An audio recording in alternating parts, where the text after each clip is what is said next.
Hey guys, welcome back to another video. So today's video is actually a very highly requested one, and it's going to be all things like travel, travel after camp, travel getting to camp, kind of like budgeting, what kind of ways you can get around when you are traveling America after camp. Yeah, I asked over on my Instagram if anyone had any like questions. I was going to do a new Q&A, and a lot of them were travel related, so I wanted to film a travel specific video anyway. I have got a few tips and things down on my phone, and I'm going to answer everyone's questions at the very end. So I'll talk about kind of like my experience traveling after camp, some important tips that I think people should know about, and then I'll go on to answer some of the questions at the end that a few people did ask, so that could be quite interesting. So yeah, I'm going to talk about like different flight packages different agencies offer, kind of like what group size of people you should go traveling with. Obviously that's going to be different for everyone, but I'll get to that in a minute anyway. But accommodation as well, I've had a lot of people ask like where is good to stay, like what kind of accommodation. So I'm going to get straight into it, and I hope you enjoyed the video. Right, so the first thing I'm going to talk about is like different flight packages that your agency actually offers, and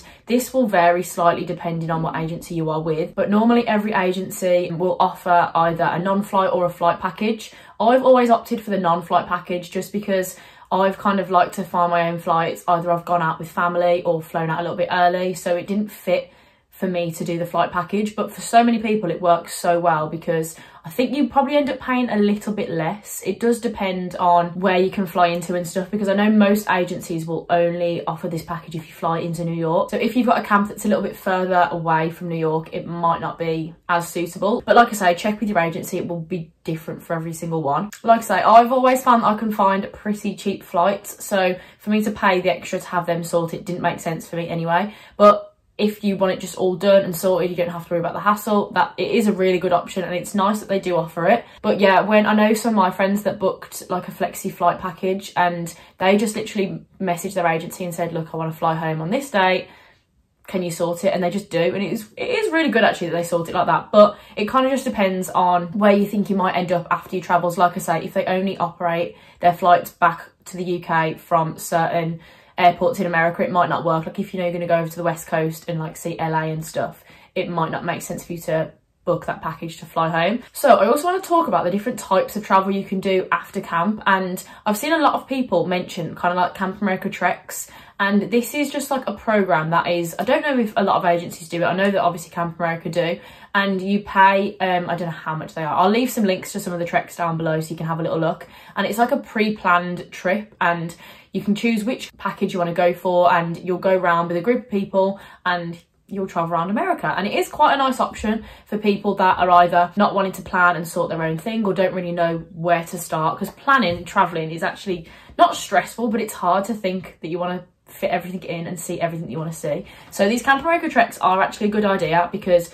you pay everything all in advance. It's nothing to pay for after camp. So yeah, and then you're just good to go on whichever package you've booked, and you just go straight from there after camp. For me, I would quite like to do one, but I also quite like, I'm a bit of a control freak, so I like planning my own things and knowing where I'm going to be, when I'm going to be there. And the only problem with these treks is that obviously you don't know the group of people that you're going to end up with. I think they are normally quite small, between like 15 and 20 people, but me, I just always think, what if you just really clash with someone, your personalities are really different, and it kind of affects your trip. So for me, I'd always rather just come up with your own travel plans, just because you're more likely to do exactly what you want to do. It's going to be more catered for you, and you can choose who you want to do it with, whether you do it on your own or whether you do it with people you meet. But yeah, so personally, obviously the other option is just sorting travel yourself. It's more flexible, and you've got more choice with where you want to go.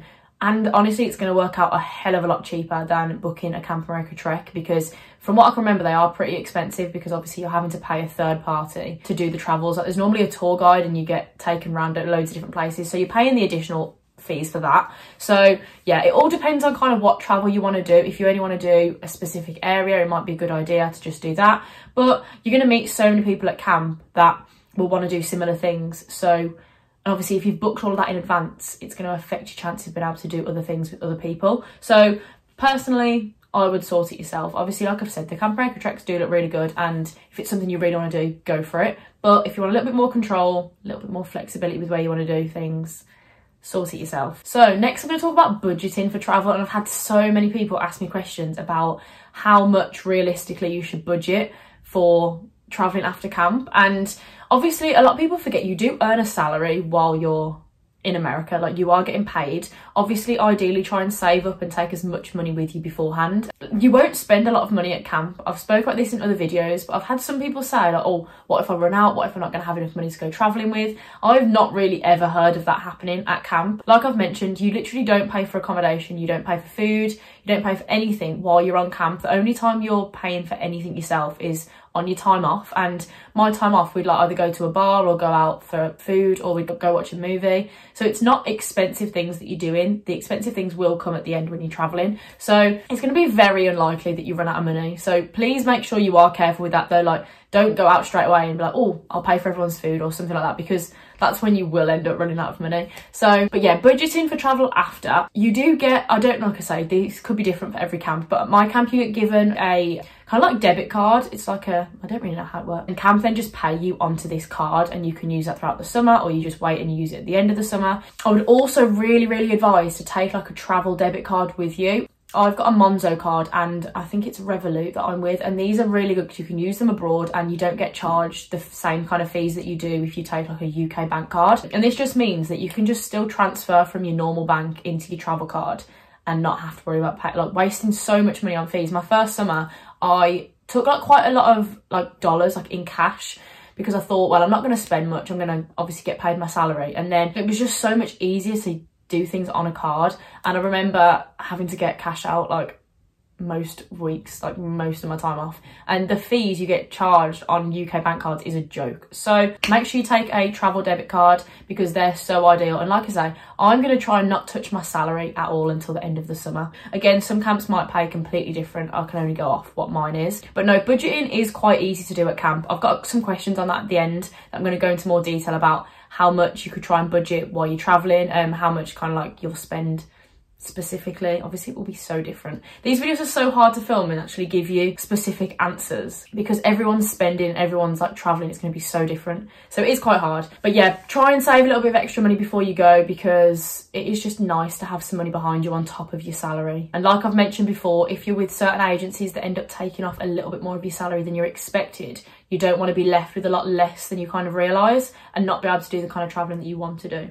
So yeah. Right, next I'm going to talk about group size, and this again will vary massively. I haven't even mentioned this already actually, which I probably should have done at the start, but I haven't actually done a proper travel round America after camp. I've mentioned before that my first summer I had to come home for my brother's 18th birthday, then my second summer I'd actually got a trip booked with what ended up being my ex. So yeah, I was there, I went to Orlando for 2 weeks, so did kind of get to travel in that sense that I was still going after camp, but didn't do the kind of travels that I wanted to do. So this summer is going to be the summer that I'm going to try and do all of that. So yeah, I'm going off a lot of this based on what my friends have done and kind of like what I know I would probably do if it was me doing it properly this year. So group size, it's really hard obviously trying to work out who to travel with, and obviously you're going to be doing it with people that you probably don't know. Obviously some people manage to go to camp with like friends or anything like that. Like my last summer I went to camp with my brother and my best friend, so there's definitely options that can happen, but 9 times out of 10 you're going to be going on your own,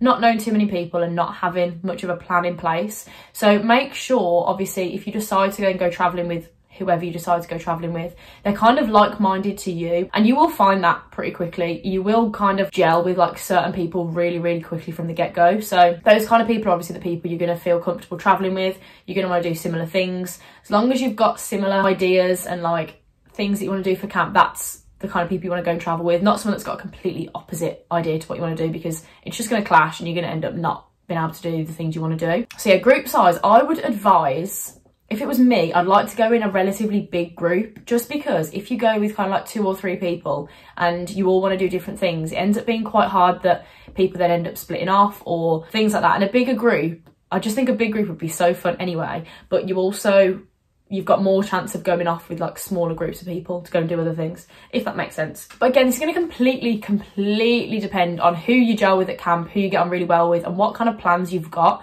because the person you meet at camp that ends up being your camp best friend could want to do completely different things to you. So you've just got to kind of roll with it and go with the flow and just get excited. I'm just so excited, honestly. Every time I talk about camp, it's not okay. 3 months, no, less than 3 months and counting. Yeah, so make sure the people that you end up sorting plans with have similar interests, similar like goals for the summer, like want to travel and do the same things. A lot of people actually ask me as well how you go about actually booking those kind of travels while you're at camp, obviously if you don't have loads of access to your phones and stuff like that. But I've mentioned before, at my camp we have internet, like computer Wi-Fi room, which people would go down and meet and book their travels together. So you've got loads of time to be able to book all of that, and most people won't really start booking those kind of things until probably like the last few weeks of camp, because you give yourself the first few weeks to obviously get to know everyone, meet everyone, enjoy camp, then you start getting really excited for your travels after. So it is really easy to get it all booked in. Don't worry about not being able to plan things properly and sort it, because you definitely have the time. And even if you take on your day off, you take like the afternoon or the evening just to like sit down, plan things where you want to go and get things booked, that is totally fine. So next thing I want to talk about is like transport, like what the best way is to kind of like get around traveling America after. And honestly, the best and, well, quickest and sometimes cheapest way is going to be to fly. Some of the flights, like internally in America, are so cheap. Like I had a look, and to fly from New York to LA, return, I'm pretty sure, don't quote me on that, was like £81. And obviously that's cross country, like that's a long flight anyway. So just have a little research beforehand. You don't have, like I say, you don't have to go with anything set in stone, but you can definitely have an idea of things you want to do, like places you want to go and see. Yeah, but other options are definitely like Greyhound buses, coaches, trains, and they're all relatively cheap as well. They obviously take a little bit longer, so it depends again where you want to go. Like if you know you really want to go and see the West Coast, you know, like San Francisco, Vegas or wherever, it's going to make more sense for you to fly, because you're going to waste a lot of your time getting buses and trains and stuff like that. As well, kind of work out what time frame you're working with. If you're only going to maybe do like 14 days traveling, like just 2 weeks, you don't want to spend most of that time traveling. Sometimes you can literally be looking at coaches and they're like 12, 13 hours long, and that's going to be like a whole day taken out of you traveling. So sometimes if you're going for a smaller amount of time, it is worth flying. Even going for the full 30 days, to be honest, I would personally fly, just because it's easier, it's quicker, you get to your place a little bit faster. Hiring a car might be a good option as well. If there's a few of you, like I've mentioned before, ideally I want to travel in like a decent big group size. Hiring a car is a brilliant idea, because obviously then you split the cost between however many people. A group of my friends my first summer at camp had the best travel after my first summer. Obviously I had to fly straight home, but it looked amazing. They went and did San Diego, San Francisco, and they went to, one of the girls at camp was actually at San Diego State University, and they ended up going to like a frat party at her uni, and it honestly, it looked amazing. But they were like, I think there was like 7 or 8 of them, and they just hired a car, and obviously it means you can take turns driving, you split the cost. It's nice to do that. Obviously you have to get a pretty big car though if there's 7 of you with like a lot of luggage, so just take that into account as well. But yeah, when looking at flights, I really recommend using Google Flights and Skyscanner. Personally, Google Flights is my favourite. I do like Skyscanner, but I find that Google Flights finds the better flight options, and it's really good. It'll literally just let you put in where you're flying from. You can kind of like do an explore anywhere, so it's going to just pull up any flights, obviously within America, and then pulls out your cheapest ones. You can obviously say like if you want it to be direct or stops or whatever, and they're really good websites, because it's not just like you're specifically searching with one airline, it searches all of them. So that's a really good place to start when looking. Even like looking now, like on the daily, to be honest, I look at flights anywhere, because I'm always trying to plan my next holiday. So having a look, like I know, see, I don't really know what I want to do travel wise. I really want to go to the West Coast. I'd love to go and do LA, Vegas, San Francisco, and potentially Hawaii. One of my friends actually messaged me the other day and she was like, oh, I'm thinking of doing Hawaii after camp. And I was like, count me in. And it's just little things like that. It's so nice that there are going to be so many people that not necessarily have the same ideas, but when you mention it, they're like, oh my God, yeah, I could do that as a travel plan. So it will all fall into place, because I've had a few people messaging me as well, like, what if I don't find the kind of people that want to do the same things as me, or people just aren't doing much traveling? It will fall into place, I promise. And there will be so many people. Like a lot of people obviously go to Camp America for the experience of working at camp and then being able to travel for such a long time afterwards. So everyone will be doing it, don't worry. So last topic I'm going to talk about is accommodation. And this is kind of like a weird one, because most other places, if you go abroad, your hostels are going to be the cheaper places for you to stay. And in America, for some reason, it's not really the case. Hostels and kind of like hotels and motels are pretty similar. And obviously, hostels, you normally have to share like quite a big dorm, or you share a bathroom. So it kind of depends. Like if you're going for the experience that you quite like to meet other new people, hostels are great. Like 2 of my friends went to New Orleans after camp one summer, and the hostel they stayed in looked so fun, and they met so many people, like people they're still in touch with now, they met there. So it really depends, again, what kind of what kind of thing you want out of your traveling at the end of the summer. But again, like hotels and motels in America, I don't know why this is, but you normally pay per room, you don't pay per person. And I've mentioned that on some of our nights off, we would just book out, say like 3 or 4 hotels, and a few people would go in each one. So that obviously brings the cost down as well. Like we would sometimes pay like $6 or $7 for a night stay in a hotel because there were a few people in each room. I don't know why that is, why you pay per room. I quite like that idea, and especially like I say, if you're traveling in a big group, it's nice that you're all able to then stay together in a big room. And most hotel rooms in America do have like 2 big double beds opposed to just 1. So there's the rooms are normally huge, like they're massive, so the space is there for you to stay in. But yeah, again, it kind of depends on what kind of budget you've got for your traveling. If you want to spend a lot of money, obviously if you want to go like quite high end in some places, if other places you're not too fussed about where you're staying, obviously you can save money and stay somewhere cheaper. So yeah, have a little, like honestly it is nice to have a little plan. Don't obviously book anything or go with like things set in your mind. Just have an idea of different places you want to go to. Booking.com, Expedia, have a little look at like different hotel ideas just to get a rough price, and then you can kind of work out how much you'd need to budget or pre-save and like have ready to go, if that makes sense. So I'm now going to go on to the few questions that I got asked over on Instagram that are all like travel related. And the first one is, when my visa expires, can I keep traveling? And this girl was actually asking like, could she go to like a different country? Could she like carry on her travels but somewhere outside of America? And the answer is obviously yes. Obviously once your 30 days is up, you have to leave the States, but I think you can go into like Canada, obviously like you can go to Mexico, you can go anywhere else around the world. You just get a full 30 days, and on your visa, when you get it printed in your passport, the expiration date will normally be the last day of your camp, and then it's 30 days after that. I don't know how it works. If you were to apply for an ESTA, are you able to stay longer? I don't know whether you have to either leave the country and re-enter on a different visa. I'm not too sure, but normally people stay for like the month. Some people don't even need to stay that long, like 2-3 weeks sometimes is more than enough for the travels. But after your 30 days, yes, you would normally have to leave America, but you're obviously more than welcome to go and travel wherever else after that. So yeah, this question I kind of touched upon, and it's like, what happens if I can't find anyone that wants to do similar traveling to me? And I've never really heard of this happening because there's sometimes so many people at your camp. Obviously, again, it will differ. My camp is quite a big camp with, I think, I want to say like 300 staff members. Obviously, some of those are Americans, so a lot of them go straight back home or go to school. It's normally the international staff that then go and travel after. But you are always going to find someone that wants to do similar things to you. Or even if it's not the same traveling plans exactly, if you find someone that wants to go and travel, you then just come up with new plans together. And like I say, you're going to meet friends for life. You're going to get to camp and get in your first like bunk and get chatting to everyone for hours, barely go to sleep, and just meet new people and make really, really good friends that it's not really going to matter if you don't want to do this exact same specific plans. You're just going to have fun making new plans and traveling together, if that makes sense. But yeah, most of the popular destinations to travel to in America, a lot of people are going to want to do them as well, if that makes sense. Like I know for a fact, like obviously New York, Philadelphia, Washington, down to Florida, like Miami, New Orleans is one that I really, really want to do this summer, but it just doesn't really fit kind of like the pattern of my travel, if that makes sense. And then obviously like West Coast, LA, Vegas, San Francisco, San Diego.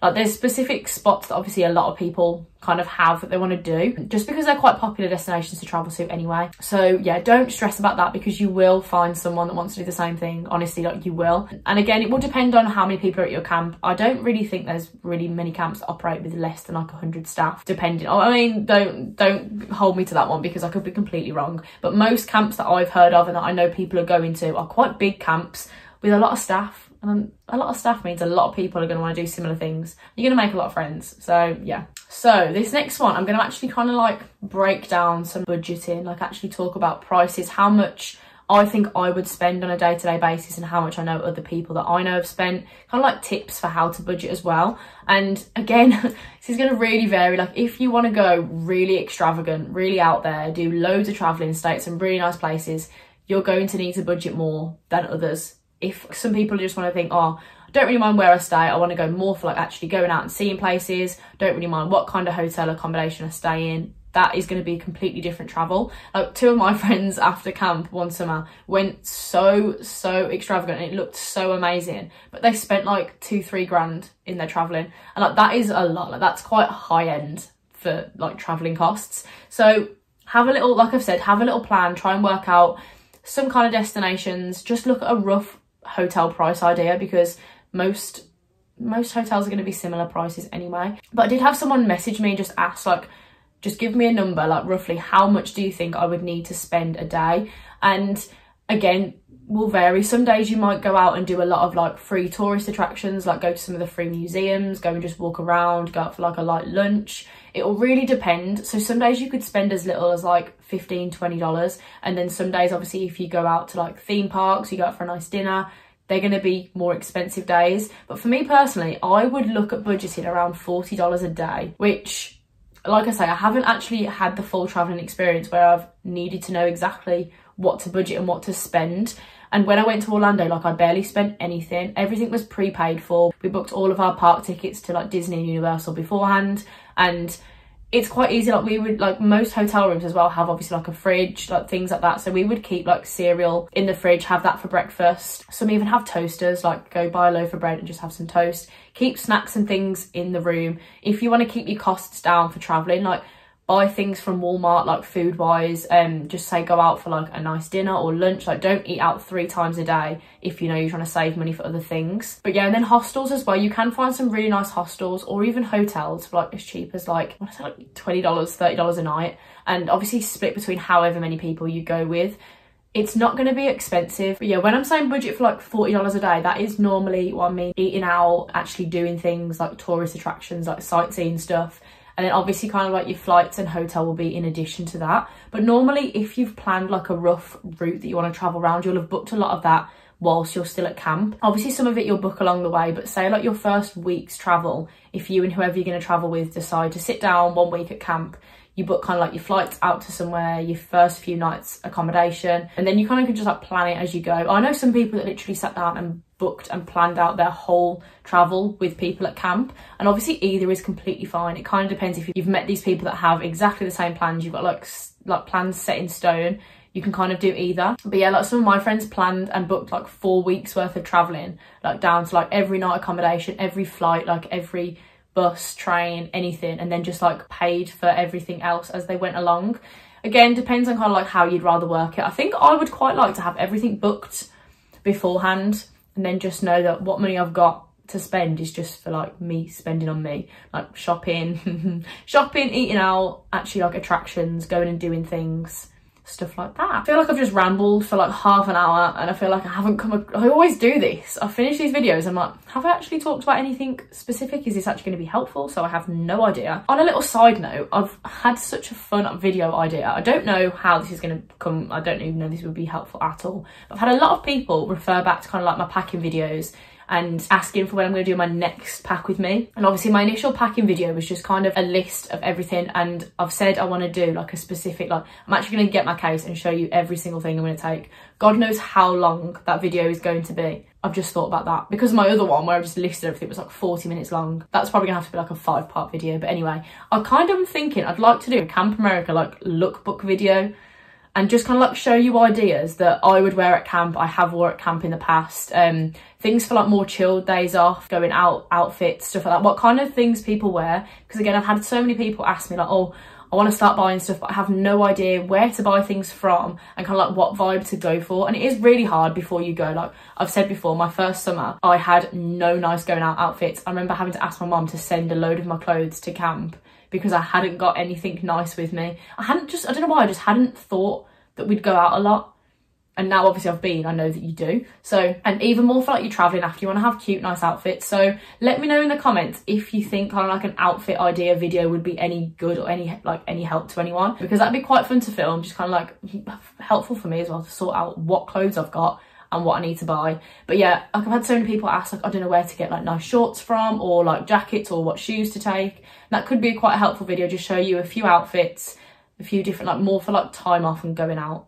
But yeah, let me know if that's any help. I've just gone a completely sidetracked there. But yeah, I think that's going to be the end of the video here. I hope it's given you a little bit more of an idea of traveling, kind of like what options there are after camp, what you can do, kind of like budgeting, maybe how much you'd spend. Like I say, the best advice I can give you is just have a little plan, get a notebook down, write down what you think, yeah, what things you want to go and see. If you know you really want to go to Disney or Universal, you need to obviously like factor that in to your travel plans. And obviously it's fine to go with really like places you really want to go and see, because you will find people that want to do the same anyway, or can kind of be incorporated into each other's travel plans. But yeah, have a little look, have a little plan, look at certain like hotels just to get a rough idea of price, so you can kind of understand how much you need to try and like save up before you go, or how much you want to spend while you're actually at camp, to obviously allow yourself money for traveling after. So yeah, thank you very much for watching, and I'll see you in the next video.